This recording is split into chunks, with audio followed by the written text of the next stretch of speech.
Have you ever wondered how to get incredibly sharp landscape photos despite having somewhat of a shallow depth of field or having a very vast landscape where you can't get everything in focus? Well, in this video, I'm going to show you exactly how to achieve that. Matt with H here, and today we're going to talk all about focus stacking, what exactly it is, how to achieve it both with in-camera features and to do it manually. We'll talk about hyperfocal distance, the settings to get the best results, and then we'll head into post-processing where I'll show you how to merge your focus stacks. We've got a lot to see, and I think we're going to have some fun today, so let's get started.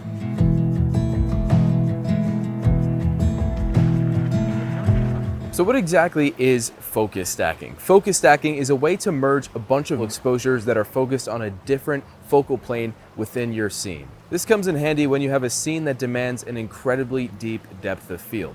Whether you have a low light scenario and you have to lower your aperture to make sure that you're getting a proper exposure, but that means that you're going to have a shallow depth of field because of that low aperture. Or you don't want to raise your aperture too high because you don't want to introduce any diffraction into your image. Hyperfocal distance is definitely something worth considering for landscape photography because this is how you're going to get the sharpest images, one, and for scenes where you're able to capture the entire scene with one image without having to do a focus stack, paying attention to hyperfocal distance is a good way to make sure that everything's in focus. What exactly is hyperfocal distance? It's the exact distance in your image to focus to where everything at that point, the halfway point to that point, and everything past there to infinity is acceptably in focus. This distance is based on your camera aperture, focal length, and more factors as well, but the general rule of thumb is the smaller your aperture, the closer the distance, and the wider your focal length, the closer the hyperfocal distance as well. To determine your exact hyperfocal distance, it requires quite a bit of math, and let's just be honest, we're all photographers here, so let's not even get into that. Better yet, just use photo pills and it'll tell you exactly what your hyperfocal distance is. You just input your camera, your focal length, and your aperture, and it'll give you the exact distance. So taking a look at this scene here, I'm at around 28 mil on my Tamron lens. So I go into photo pills,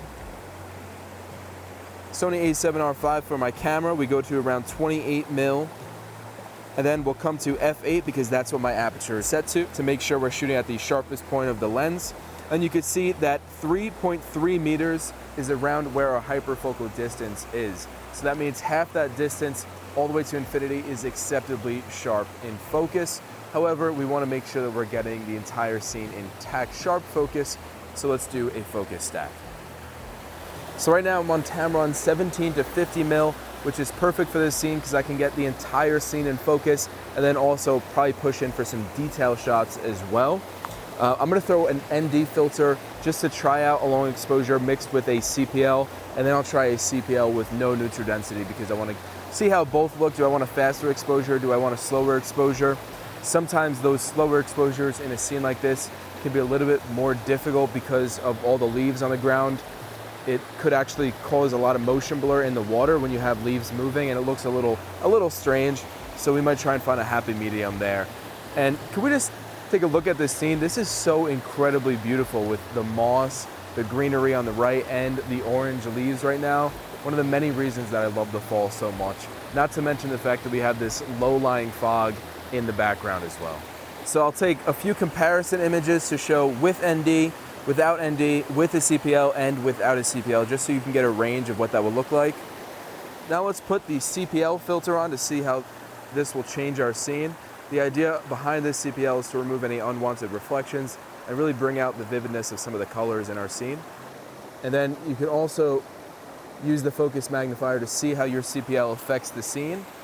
So you'll notice when I twist that CPL, the entire reflection just disappears. And it kind of just brings out the color and the leaves a little bit more as well. And then you could see when I zoom in, particularly at the 1 meter mark, it happens to be a little too soft focus. So I'm going to go to my drive mode, come down to focus bracket.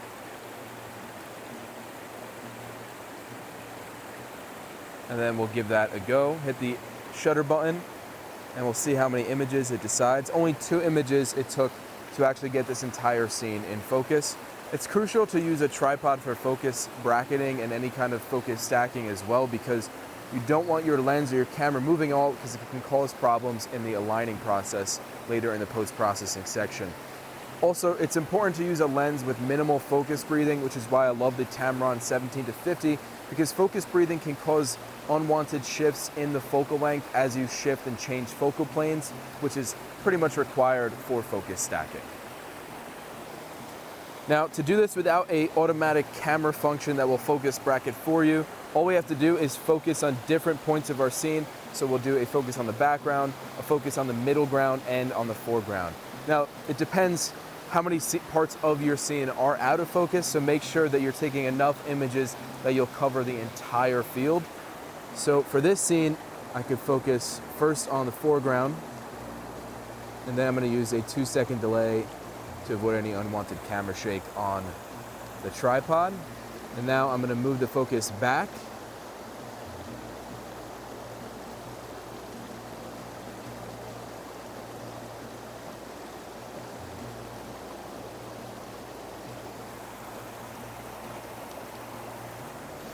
And then all the way to the background as well.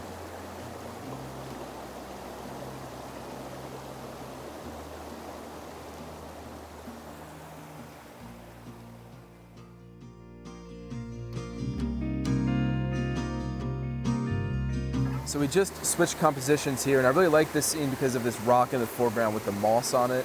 Just adds a little bit more color and more depth to our entire scene.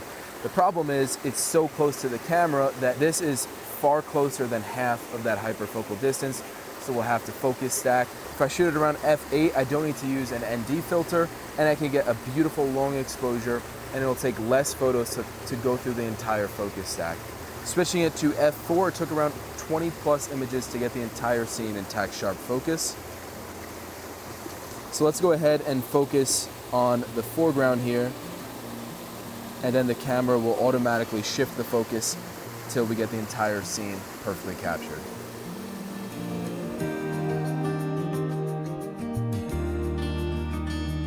All right, now it's time for the post-processing side of your focus stack. You had all that fun in the field. Let's put those photos together for some really sharp landscape shots.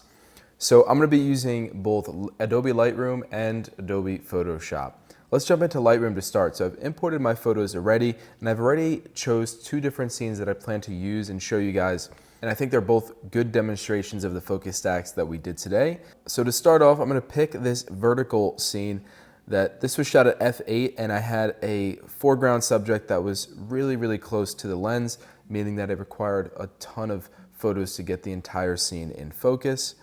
And this is what our photo looked like without focus stacking. So much of our foreground was not sharp in focus. So if I zoom in here, you can see that some of the water isn't that sharp. And of course, the moss in the foreground is not that sharp either.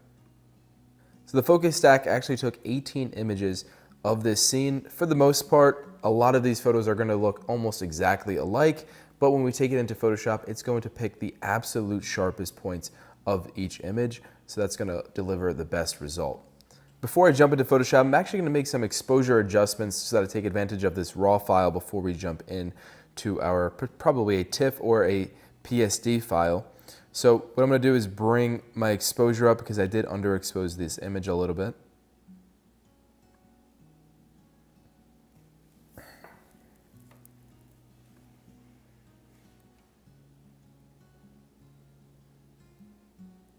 And then I'm going to paste those settings to the rest of the photos as well.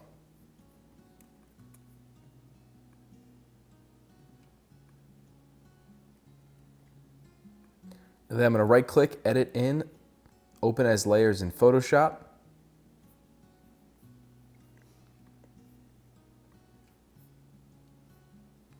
And obviously, the more photos that you have here, the more time it's going to take to send it into Photoshop and process this photo overall. So all my photos are here in Photoshop. Now I'm going to select all of the layers, and then I'm going to come up to Edit, Auto Align Layers. I'm going to keep it in Auto, and I'm going to keep the lens correction settings off in case there are any discrepancies between each of the photos. I'm going to go ahead and click OK. Now I'm going to run through all the photos just to make sure that they stacked properly. What I'm really looking for is that the composition itself is stacked and that there was no shifts in the lens, which there shouldn't be any. It doesn't look like there are. Definitely making sure that I turn these layers back on afterwards. You don't have to worry about the scene actually changing. That's totally normal, especially in a water scene like this. And we'll be able to blend it properly even with the scene inside of your composition changing. So from here, I'm gonna come up to edit again, and then I'll go to auto blend layers. And then you can see there are two modes of stacking your images. One is specifically for panoramas, not what we're focused on this video. What you want to choose is stack images. And what that's going to do is pick the best parts of your image and mask out the parts that aren't the sharpest. So I'm also going to turn off content aware fill, but if you suspect that maybe your auto align did not work properly, or if maybe your stitching isn't perfect, you might want to keep that on. I'm going to go ahead and turn that off and then click OK. And you should be able to see in real time how this composition absolutely changes as the background is completely out of focus right now. I don't know about you guys, but it literally just looks like a magic trick just occurred on this screen. The whole entire scene is in Tack-Sharp focus. I could zoom in and it's just incredible detail. You're getting the sharpest point of the lens, perfect focus throughout the entire scene. And that's the beauty of focus stacking, especially using the 17-50 Tamron lens. I think it really resolved this image perfectly. So I'm gonna head back to Lightroom and pick one more composition to show you. So I'm just making a few changes to my photo before I head into Photoshop with it. And you can see that when I look at the foreground in this image, I don't have perfect sharpness in that foreground because it's a little too close to our lens, similar to our last image. And then if I shift the focus to it, now we have a sharper image, but now our background isn't perfectly sharp. So let's go ahead, right click, edit in, open as layers in Photoshop again. All right, so from there, I'm gonna go ahead and select all my layers again, and then go to edit, auto align layers. I already have my settings here. Click OK. I've got less photos this time, so it should be a little bit faster. All right, so again, I'm gonna go through these and make sure that everything is aligned properly, and then edit, auto blend layers once again. All right, I'm gonna go ahead and save all of those and then send it back to Lightroom, do some final adjustments to my images, and this is the result. So what did you guys think of those focus stacks? Let me know down in the comments. And if you have any questions on this process, let me know in the comments as well. But where do you plan to do focus stacks? Also let me know that in the comments. If you got anything out of this video, be sure to hit that like button. We've got so much more coming. And thank you guys so much for watching. We'll see you next time.